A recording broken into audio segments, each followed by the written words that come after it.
मेरे प्यारे बच्चों, इंटरमीडिएट क्लास में भौतिक विज्ञान के प्रयोगात्मक परीक्षा में एक प्रयोग आता है।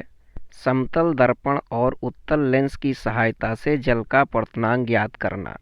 इस प्रयोग में एग्जामिनर जो मौखिक परीक्षा पूछते हैं, मौखिक प्रश्न पूछते हैं, उसके लिए हम महत्वपूर्ण प्रश्नों की श्रृंखला लेकर आए हैं। इसे आप लोग ध्यान से देखें और याद कर लें। इसे ज़रूर पूछते हैं यदि ये प्रयोग आपको दिया जाता है तो। चलिए देखते हैं पहला प्रश्न क्या है। तो पहला प्रश्न है, आपके प्रयोग का नाम क्या है।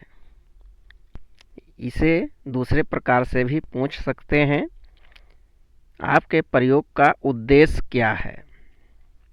तो इसका उत्तर होगा समतल दर्पण और उत्तल लेंस की सहायता से जल का अपर्तनांक ज्ञात करना। अगला प्रश्न है, इस प्रयोग में किस उपकरण का प्रयोग किया जाता है। तो इसका उत्तर होगा म्यू उपकरण। अगला प्रश्न है, इस प्रयोग में किसका अपर्तनांक ज्ञात कर रहे हैं। तो इसका उत्तर होगा जल का। अगला प्रश्न है, जल डालने पर लेंस की फोकस दूरी क्यों अधिक हो जाती है। इसका उत्तर है, जब समतल दर्पण पर जल डालते हैं और जल के ऊपर उत्तल लेंस रखते हैं तो जल अवतल लेंस की तरह कार्य करने लगता है, इसलिए लेंस की फोकस दूरी बढ़ जाती है। अगला प्रश्न है, इस प्रयोग में कौन सा लेंस हम प्रयोग कर रहे हैं। तो इसका उत्तर होगा उत्तल लेंस। अगला प्रश्न, समतल दर्पण का इस प्रयोग में क्या महत्व है।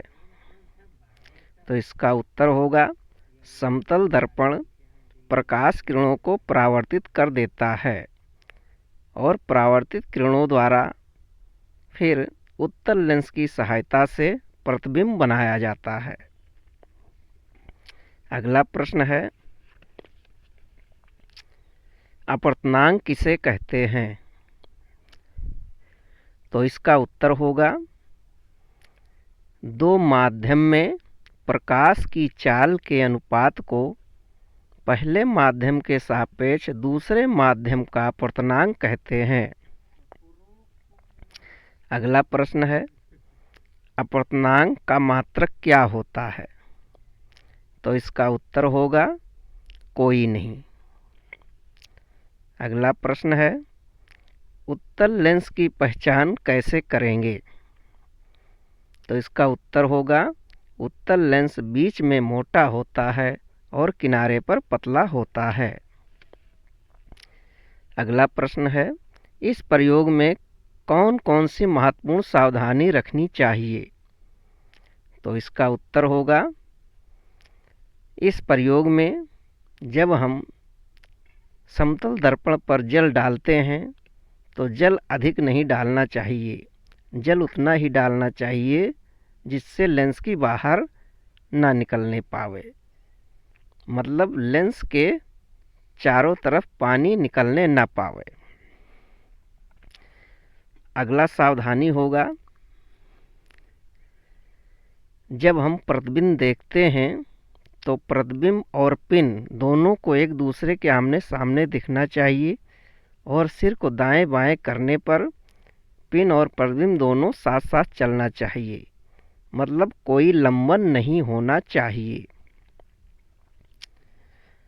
अगली सावधानी ये रखनी पड़ती है इस प्रयोग में कि जब हम लेंस को समतल दर्पण पर रखते हैं तो समतल दर्पण पर लेंस बिल्कुल बीचों बीच में रखना चाहिए और पिन की नोक लेंस के बीच वाले बिंदु पर होना चाहिए।